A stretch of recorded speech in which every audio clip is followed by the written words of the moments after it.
Welcome again to another episode of the WSXM channel. You don't know, my name is Teflon. Thanks for watching. Thanks for turning. So, this video we're about to watch is a video of an Indian historian. He was talking about colonialism, imperialism, and how Africans was treated and the Indians. And he made some valid points. So I decided to share this with you guys to let me know what you think about it. Let's take a listen.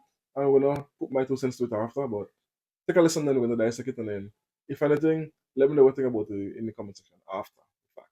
Anyway, let's go. Boom. I think of human beings from Africa enslaved and brought from Ghana to the New World, and all those prophets getting sucked into cities like London and Glasgow. You know, between 1765 and 1938, the British Isles stole $45 trillion pounds from India, 45 trillion sterling from India. We never got paid for that. When the British left India, when we threw the British out, our literacy rate was 13%. So much for several hundred years of so-called civilization. Meanwhile, our landscapes were destroyed. You know, coal was foisted on India. You foisted coal on us. You were the ones that came and made us coal dependent. And then you left, and now you dare to condescend to us. When I listen to Boris Johnson, when I listen to people like Joe Biden, when I listen even more to Emmanuel Macron, all I can think of is how condescending you are. Let me just start off his part of a minute, and let's elaborate a little bit. You see what he said about Africans coming to the so-called first world countries. These first world countries, nothing has changed since the 17th to 1800s. They have the same colonialism, the same imperialism mentality.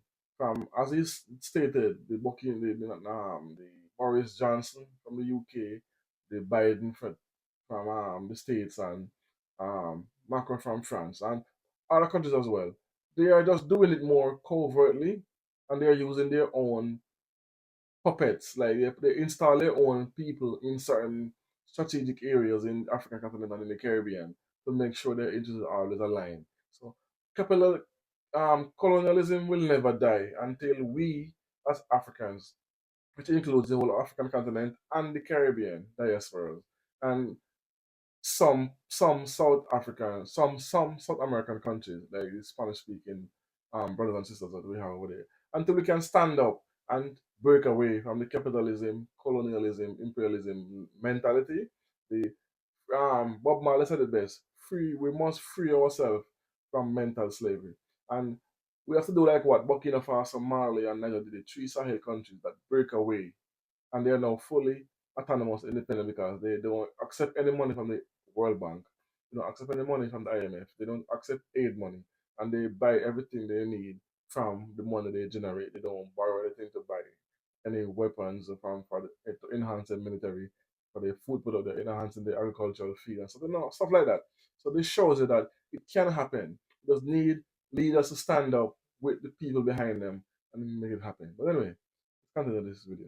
You condescended to us 400 years ago. You condescended to us 300 years ago. You condescended to us 200 years ago. You condescended to us 100 years ago. You're condescending to us today. You only know condescension because for you, colonialism isn't something that happened in the past and we defeated you. It's not that.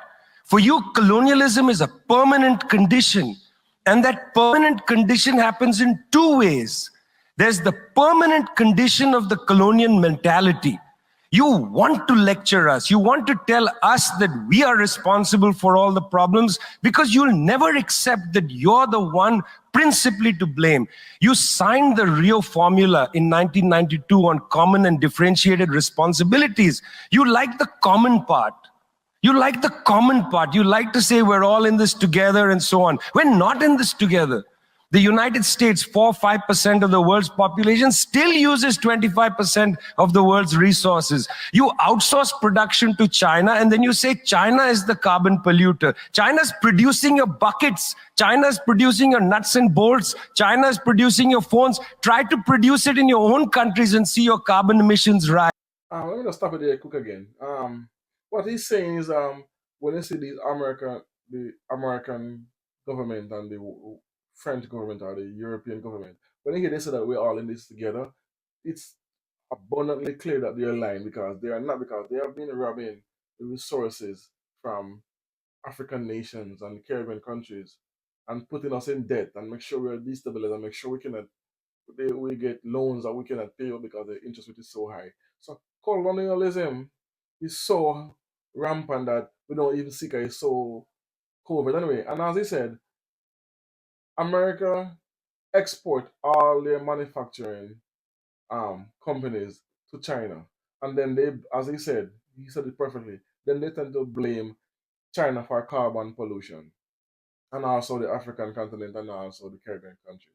Well, how did they blame the Caribbean countries and Africa? By enforcing this carbon tax. They're trying to implement this Green New Deal. That they're saying that we have to industrialize by using clean energy, by using, according to them, natural gas, wind turbine, solar. No European country is doing this currently. Not one of them. So how is it they're trying to impose something on us that they contribute the most to? Would they have to give us a chance to industrialize, to grow our economy so we can in turn use that money from the economy that we're growing to turn to green energy? But for us to get to that level, we have to have coal powered plants. We have to do major industrialization to make sure our economy can stand on its 2 feet, and then we can transfer it to green energy because not one European country have transferred to green energy up to today. They are all using coal powered plants still up to this day, and they are having major forest fires. That's, to me, in my opinion, has been set to siphon money, billions of dollars. That's a whole other story. So you cannot use, and what they're doing is they're using their big media machine and playing this propaganda that China is the big bad bully. China is a carbon polluter and then, but they are carbon polluters only because the manufacturing is so explosive over there because every economy, every major country ship their manufacturing product to there, from cars, steel, aluminum to television, anything electronic. All those things are shipped. Even iPhone, all those things are shipped to China to make at a cheaper labor. So they cover the overhead by using cheap labor. Then they're using um, the carbon pollution situation for emission from China and then blame them for it, while they stay hands off and act as if they are the knight and the White House going to ride in and help everyone. And the IMF and the World Bank is a tool that these countries use to keep Africa and the Caribbean um, underdeveloped and make sure that they are dead straightened. 100%. So I agree with him with that as well. So anyway, let's finish the video. You love lecturing us because you have a colonial mentality. Then there are colonial structures and institutions. You lend us money, and every time you lend us money, which is our money, every time the International Monetary Fund comes to our societies and they tell us, here's the money we are giving you. No, it's our money. You give us our money back as debt, and then you lecture us about how we should live. Climate justice movement is a movement that says we're worried about our future. About the What IMF and the World future? Bank they're using. What future? Children in the African continent, in Asia, in Latin America, they don't have a future. They don't have a present. They're not worried about the future. They're worried about their present. Your slogan is, we're worried about the future. What future? That's a middle class bourgeois Western slogan. You got to be worried about now. 2.7 billion people can't eat now, and you're telling people reduce your consumption. How does this sound to a child who hasn't eaten in days? You got to clue into this, guys. You got to clue into this. Otherwise, this movement will have no legs in the third world. So that's another video. And he's 100% right again because America is one of the most wasteful country. They destroyed, I think it's up to what, over 100 size football field length of food wasted in the States annually. I think it's millions of tons of food waste. And then you're telling other nations to careful how they consume and they consume while they are doing it just wastefully. And how are you gonna tell someone who is hungry to be mindful of what they eat while you being gluttonous, eating whatever you can, eating take a bite of something, take a bite, for example, out of an apple and then toss it, just a bite. But you're telling someone who need an entire apple to feel full to don't do that. And this is what I tell you. He's talking about from 1992, but I'm gonna put it way back. I'm bringing it from 1895 when they have the Berlin Accord, when they divide up the world basically. Well, African continent, but did not. For me, they did not only divide up Africa, the African continent. They divided up the Caribbean, India, and those other countries that um was um was poorer than them back then, 'cause they were the superpowers of the time. So on the Berlin Accord, they have this, and the Western countries, the colonizers, they think 100, 200 years into the future. They don't think now for now. They set plans in motion that will last for decades, for centuries. We know as African and Caribbean diaspora and citizens of Black people on a whole, we have to have this forward thinking mentality that we have to set up the next generation and stop thinking about we and now. Stop saying, oh, me, and start thinking about, say, two, three generations down the line, how we're going to look, what we're going to accomplish. And this is what we need to try to do as nations, the Caribbean diaspora, the Caribbean countries, the African continent as a whole.